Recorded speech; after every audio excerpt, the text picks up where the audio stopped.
Good morning, magandang buhay. So for today, we'll just continue our lesson on quadratic equation. But this part will be yung on how to set the equation into standard form. So yesterday, na-explain ko na sa inyo on how to set the equation into standard form. Pero pahapyaw lang. But this time, i-emphasize natin on how to set the equation into standard form, which is yung ax squared plus bx plus c equals 0.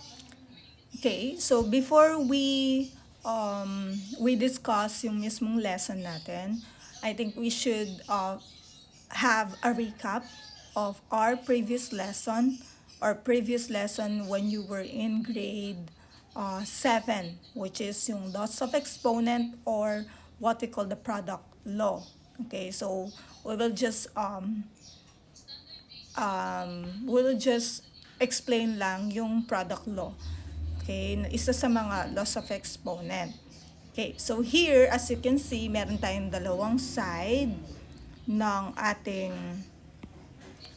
example. This left side, itong nasa left side, at itong nasa right side.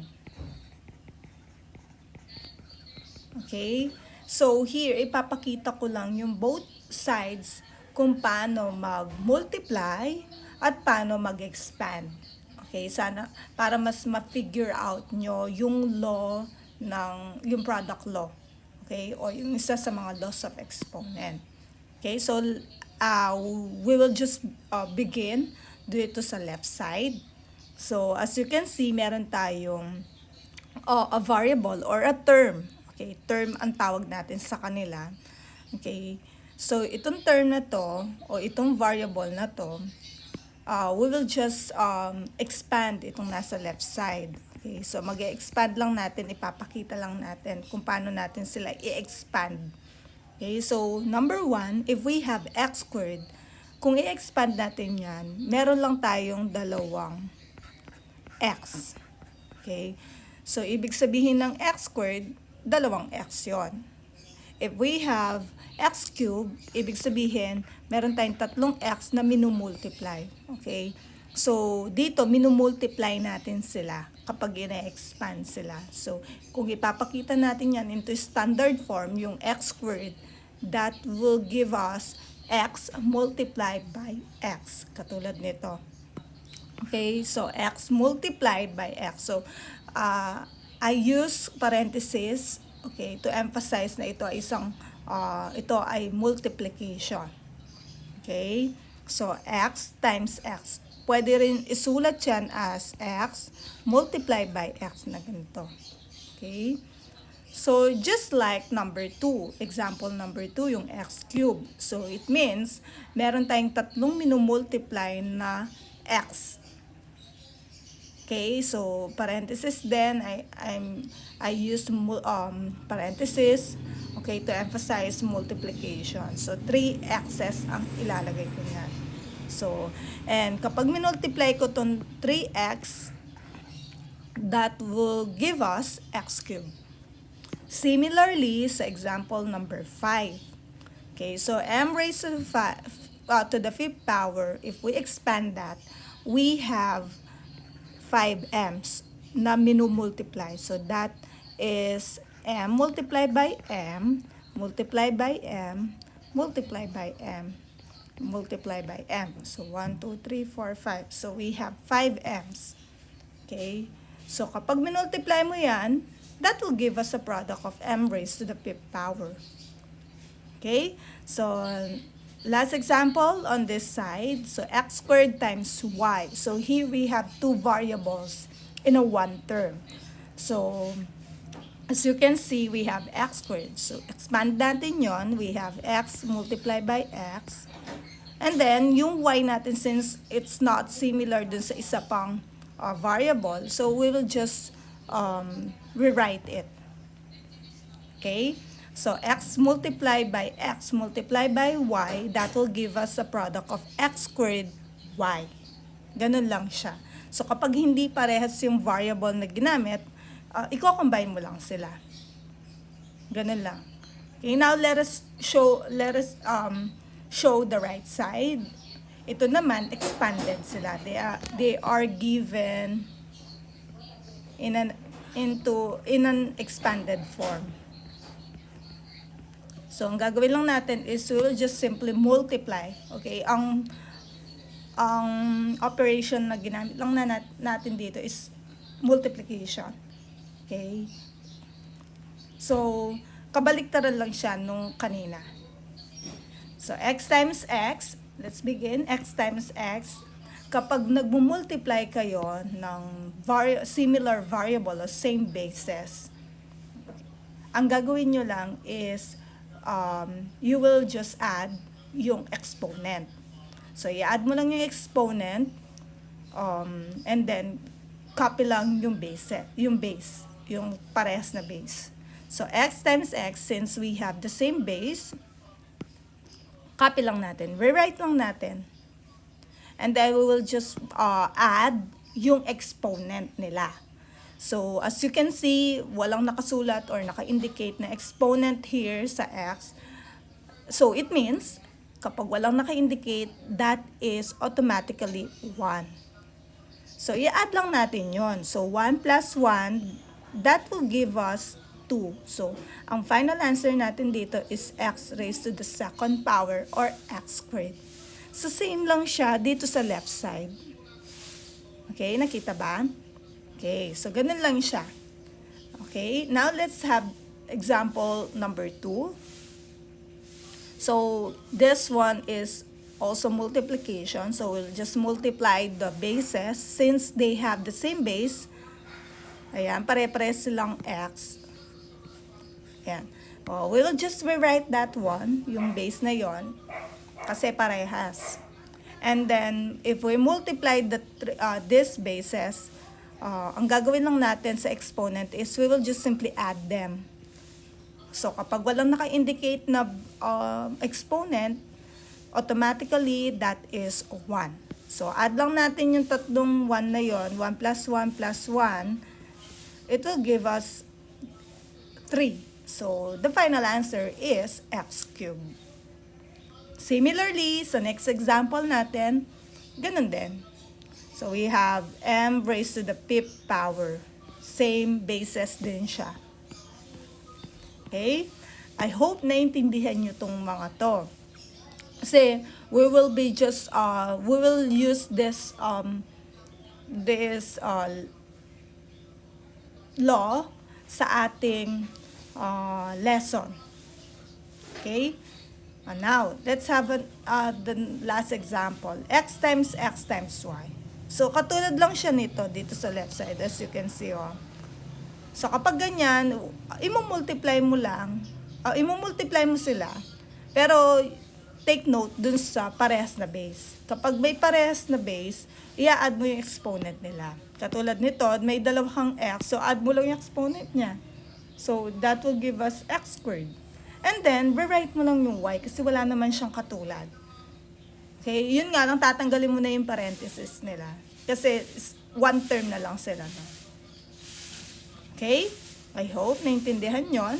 Okay, so, bigyan pa natin ng iba pang example na meron ng isa pang term na constant or mga numerical coefficients. Okay, so let's have this example. Y times y. So, same base yan. Similar base sila. So, we'll just rewrite that one. And then, we will just simply add the exponent. So, that will give us 1 plus 1. So, magiging y raised to the second power or y squared.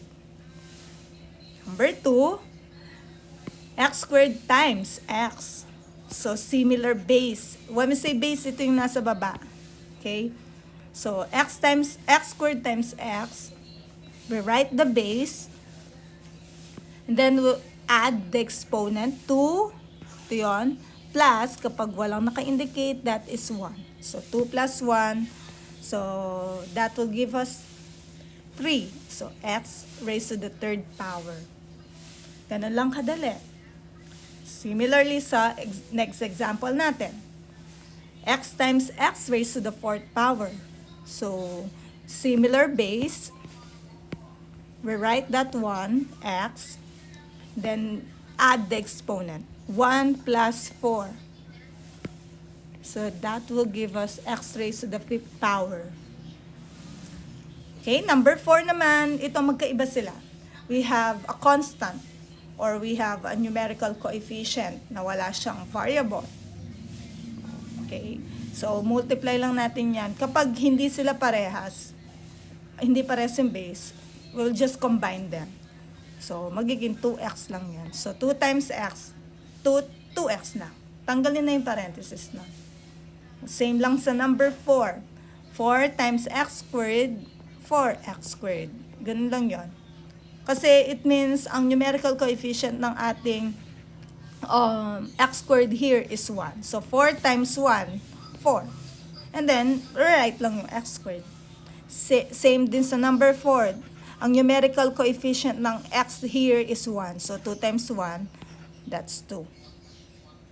So, ngayon dito, 5x times 2x, multiply mo lang yung parehas na number. So, 5 times 2, that is 10.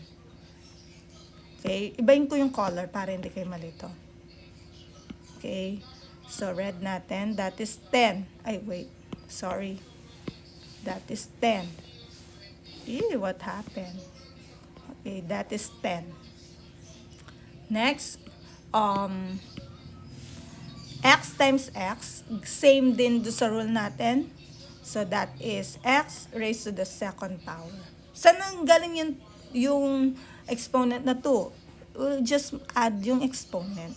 So, 1 plus 1, that is 2. That will give us 2. Kaya, meron tayong 10x squared. Okay, so ganun din. This one, automatic, this is, the numerical coefficient is 1.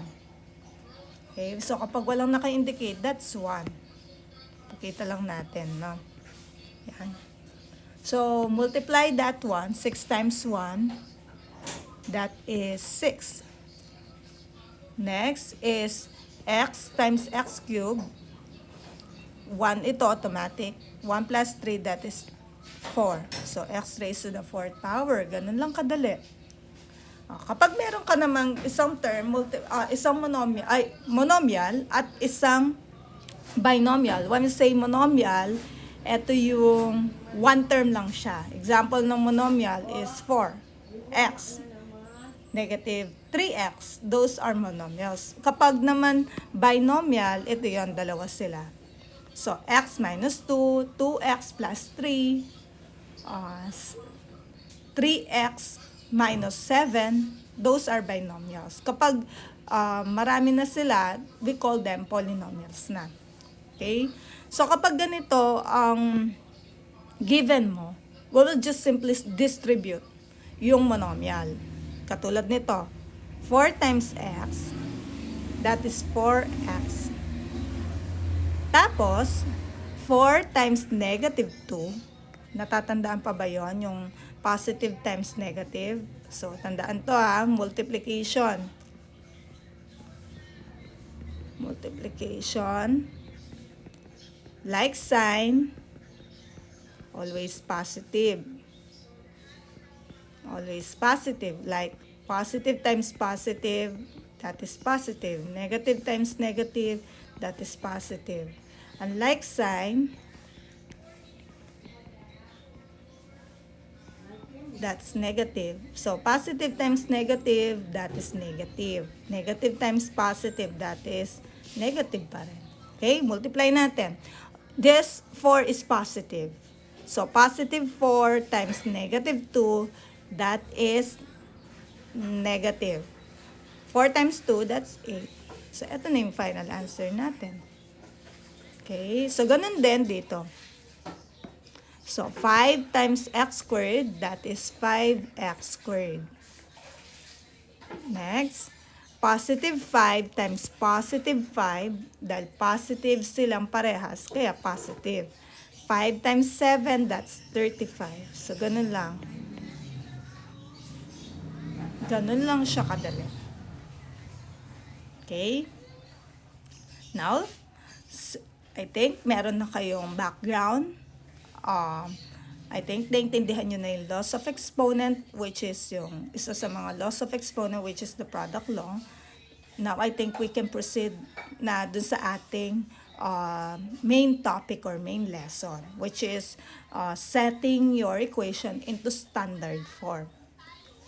So, here, we're going to write each quadratic equation into standard form, which is in the form of ax squared plus bx plus c equals 0. And then, we will identify the values of a, b, at saka c. Okay? So, here, let's have number 1. Tingnan nyo kung kailangan nyo gamitin yung laws of exponent. Hindi naman all the time we need to use the laws of exponent. Okay, baka madali lang pala, we will just transpose lang, yung ililipat lang natin siya. Okay? So, as you can see, tandaan, kapag isusulat siya into standard form,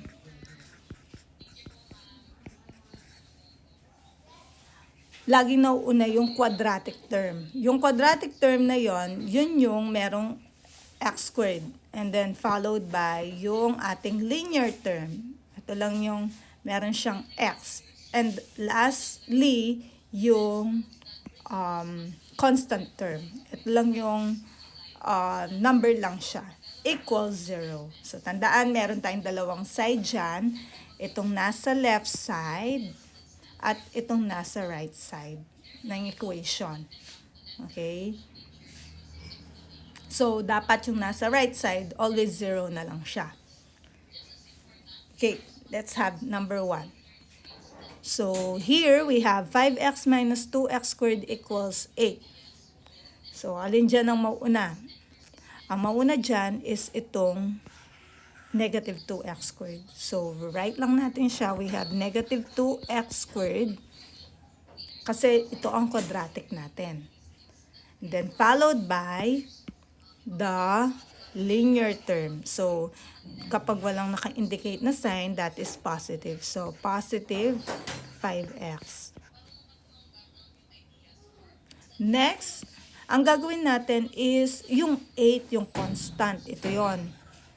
Nasa right side siya. So, ang gagawin lang natin is, kailangan natin siyang ilipat dito sa left side ng equals. So, kapag nilipat mo siya, we need to change the sign. So, kung positive yan, magiging negative 8 siya. And then, equals, dahil wala nang matitira dito sa right side, magiging 0 na yan. Okay? So, hindi pa yan yung tapos. So, ang gagawin lang natin dyan is, kailangan maging positive itong quadratic term. So, para maging positive yan, interchange mo lang yung sign nila. So, multiply lang natin yan ng negative para maging positive yung 2x squared. So, write ko lang. Ay, wait. Kamali ako. Multiply lang natin yung buong equation ng negative. So, negative times negative, that's positive. So, 2x squared, negative times positive, that is negative 5x. Negative times negative, that is positive 8 equals 0. So, eto na yung final answer natin nun. Okay? So, para mas mabilis, ang gawin nyo na lang, palitan nyo na lang. Yung negative gagawin positive, yung positive gagawin negative, at yung negative gagawin positive. Ginagawa lang natin yan kapag ang ating quadratic term is negative. Hindi natin laging gagamitin, no? So, kung positive na yung quadratic term mo, hindi mo na kailangan i-multiply yan ng negative. At hindi mo na kailangan palitan yung sign nila. So, ulitin ko, gagawin lang yan kapag negative ang quadratic term, yung merong x squared. Okay? Ganun lang. Now, let's proceed to number 2. So, sa number 2, ang gagawin lang natin dito is we will just multiply the two binomials. I-distribute lang natin. Okay, pakita lang natin. So, distribute muna natin si x sa dalawang term. Ito, dito sa dalawang ito. So, x times x, that is x squared. Dito, i-apply natin yung laws of exponent. I-add lang natin yung exponent kapag nagmo-multiply. X times 2, that is positive 2x.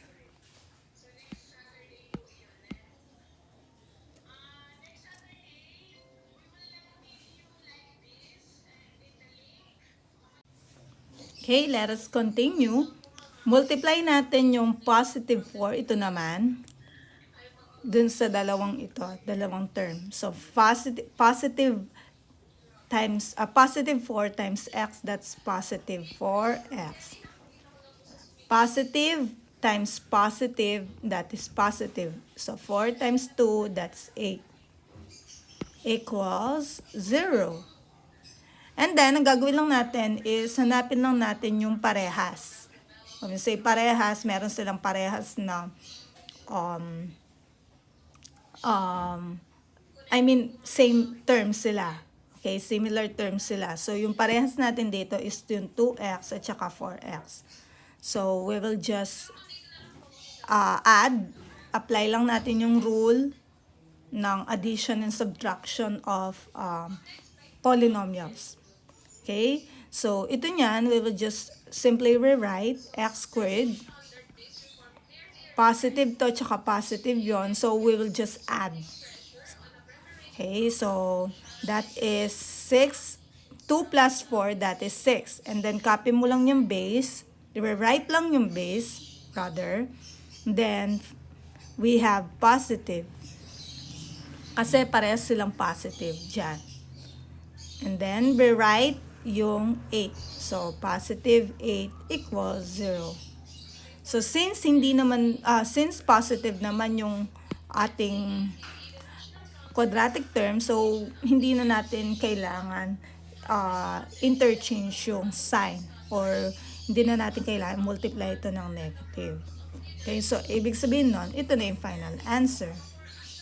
So, para sa mga final answer, mas maganda na i-box nyo sila para hindi mahirapan yung teacher nyo sa pag-check. Yan. Okay? Next, let's have number 3. Ito madali lang to kasi monomial, isang term. I-multiply mo lang siya sa binomial. Okay, multiply lang natin. So, 2 times x, that is 2x squared. 2, positive 2 times, positive 2x times negative 7. So, positive times negative, that is negative. 2 times 7, that is 14x. Rewrite lang yung x. Then, equals 10. So, here, meron pa tayong ang tawag doon, yung constant natin is nasa right side. So, we need to transpose yung positive 10 sa left side ng equation. So, we have 2x squared, we write it, at saka yung negative 14x. Yung positive magiging negative. Di ba positive yung 10 dito? So, magiging negative 10. Equals, dahil wala nang matitira dito sa right side, that means 0 na lang siya. Okay, so naka-standard form na yan. Okay?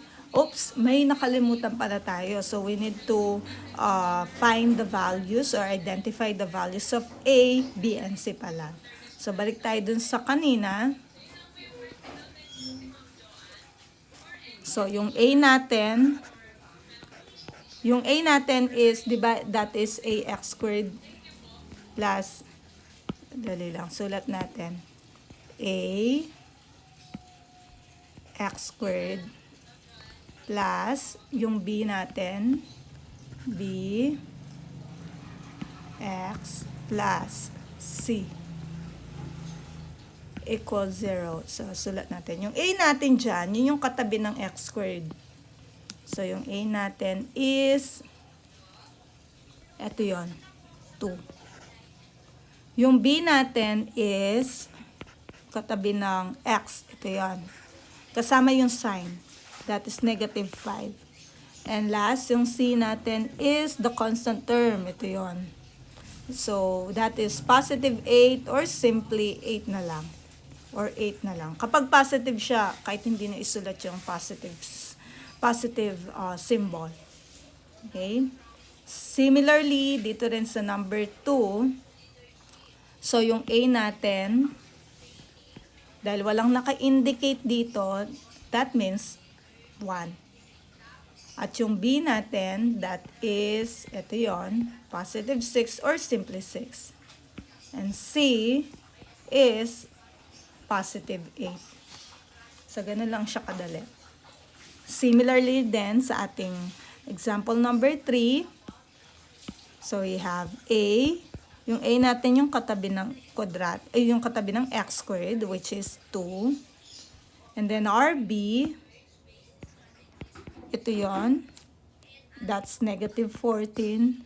And the value of c is negative 10. So, ganun lang siya kadali. So, i-box lang natin yung final answer.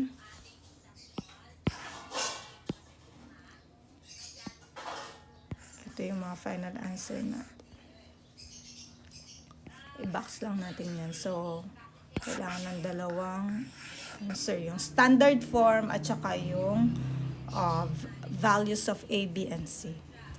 Okay, let's have number 4. Let's proceed. Number 4. So we just need to expand this one, itong binomial, sa dalawa kasi may exponent siya na 2. So sulat natin as dalawang beses. So x plus 3 times x plus 3. Saan galing itong isang x plus 3? Dahil dun sa exponent na 2, ibig sabihin ng dalawang x plus 3. Okay, na i-multiply. And then, we write positive 6 equals 0. Okay, so katulad lang to ng number 2. So, ang gagawin lang natin is, i-distribute lang natin, multiply lang natin.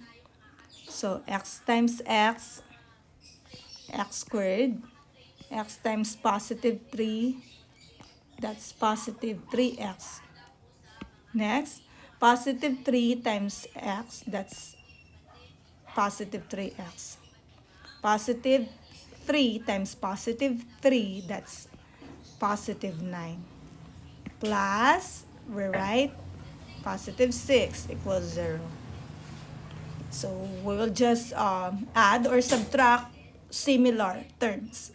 Ano yung mga similar terms natin dyan?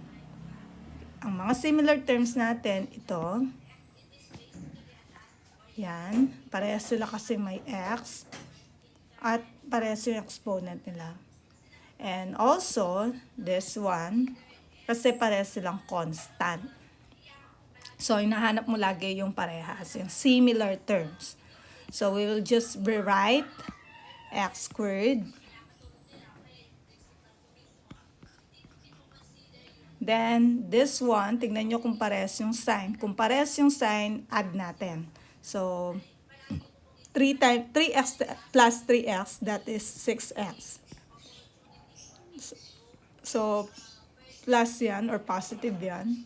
Then, parehas yung sign, that is positive 15 equals 0. So, nanggaling yung 15? Ito yun, 9 plus 6. That is positive 15. So, ang final answer natin yan dito is x squared plus 6x plus 15 equals 0. So, let us identify the values of A, which is, ito yon yung katabi ng x squared. So, walang naka-indicate. That is automatically 1. B, the value of B is yung katabi ng x. That is positive 6. And the value of C is positive 15. So, ganun lang siya kadali. So the answer, the final answer here is the values of A, B, and C are 1, 6, and 15 respectively. Okay. Now, let's have two last examples. So, same pa rin yan. So, ang gagawin lang natin is, i-multiply lang natin. So, x times x, that's x squared. X times negative 5, that is negative 5x. Positive 5 times x, that's positive 5x. Positive 5 times negative 5, that is negative 25. Equals 2x. Rewrite this one. Ito lang. Okay, so, pagsasama lang natin yung mga pare-parehas. So, dito gagawin ko muna ito dahil parehas sila. Negative to at saka positive yan. So, rewrite ko muna to. X squared. So, since magkaiba sila ng sign, we need to subtract. Pag magkaiba yung sign nila dito, magsasubtract ka lang. So, 5 at saka 5 minus mo yun, 0x. So, since 0x siya, cancel na natin siya. Magiging 0 na lang yan. Matitira dito is negative 25. Equals 2x. Oops! So, hindi pa yan tapos kasi meron pa tayong isang term na nandun sa right side. So, kailangan natin siyang ilipat. Okay? So, ililipat natin yan. Rewrite x squared. Since yung ililipat natin is a linear term. This is a linear term. Diba? So, dapat dun siya sa pangalawa after the quadratic. So, yung positive na to magiging negative. So, negative 2x. Ito niyan, constant siya, kaya dito siya sa dulo. So, we have negative 25 equals 0. So, ganun lang siya. So, the answer here is x squared minus 2x minus 25 equals 0. Okay, so kapag babasahin, x squared minus 2x minus 25 equals 0. Now, let us identify the values of A, B, and C. So, yung value ng A dito, yung katabi ng quadratic, that is 1. The value of B is negative 2. And the value of C is negative 25. So, this is now your final answer for number 5. Okay, same din ang gagawin natin sa number 6. So, i-multiply lang natin. So, x times x, that is x squared. X times positive 2, that's positive 2x. Negative 2 times x, that is negative 2x. Negative 2 times positive 2, that's negative 4. Equals 3x. Kamukha lang to ng number 5. So, here, walang katulad si x squared, kaya rewrite lang natin siya. Ito, magkatulad sila. So, we need to add or subtract. Depende sa sign. So, dahil magkaiba sila ng sign, isa-subtract natin. So, 2 at saka 2 minus mo, that will give us 0. So, magiging 0 yan. Ibig sabihin, cancel na siya. Next is, rewrite natin yung negative 4. That's negative 4 equals also yung 3x. So, do you think ito na ba yung final answer? Okay, hindi pa. Kasi we need to transpose positive 3x on the left side. So, rewrite lang natin x squared. Wait, mali ako. X squared. Since itong 3x is a linear term, so mauna siya kesa kay negative 4. So, yung positive na to magiging negative 3x kapag nililipat. Okay? Ng side. Di ba nasa right side siya? So, ililipat natin siya sa left side ng equals, magiging negative. Ito, hindi natin nilipat si negative 4. Kaya magstay lang siya as negative 4. Equals 0. Kasi di ba si negative 4 nasa left side pa rin. Inusog lang natin siya. Mas nauna lang si negative 3x. So, walang magbabago sa sign ni negative 4. So, yung final answer natin here is x squared minus 3x minus 4 equals 0. Okay, now let us identify the values of A, B, and C. So, the value of A is 1. The value of B is, ito yun, negative 3. And the value of C is negative 4.